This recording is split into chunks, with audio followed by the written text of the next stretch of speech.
10वीच्या परीक्षेतही copy केसेसच्या पार्श्वभूमीवर असलेल्या परीक्षा केंद्रावर बाहेरचा स्टाफ नियुक्त केला जाणार आहे। छत्रपती संभाजीनगर विभागातील 5 जिल्ह्यांमधील 644 केंद्रांपैकी 155 परीक्षा केंद्रांवर बाहेरचे केंद्र संचालक आणि शिक्षकांची उपस्थिती असणार आहे।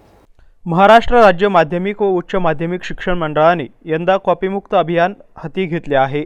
बोर्डाकडून इयत्ता 12वीच्या परीक्षांना 19 फेब्रुवारीपासून सुरुवात झाली, तर 10वीच्या परीक्षा 21 फेब्रुवारीपासून सुरू होत आहे। महाराष्ट्र राज्य माध्यमिक व उच्च माध्यमिक शिक्षण मंडळाने इयत्ता 12वी प्रमाणे 10वीच्या परीक्षेत देखील कठोर उपाययोजना करण्याचा निर्णय घेतलाय। त्यानुसार 5 जिल्ह्यांमधील 644 केंद्रांपैकी 155 परीक्षा केंद्रांवर बाहेरचे केंद्र संचालक आणि शिक्षकांची नियुक्ती करण्यात येणार आहे। मागील 5 वर्षात कधी ना कधी कॉपी केसेस घडल्या आहेत। या सर्व केंद्रांवर आता परीक्षेवेळी तेथील शिक्षक त्या ठिकाणी नसणार आहेत, त्याऐवजी इतर शाळेतील केंद्रचालक शिक्षक असणार आहेत। यासाठी आवश्यक ते नियोजन करण्यात आले आहे।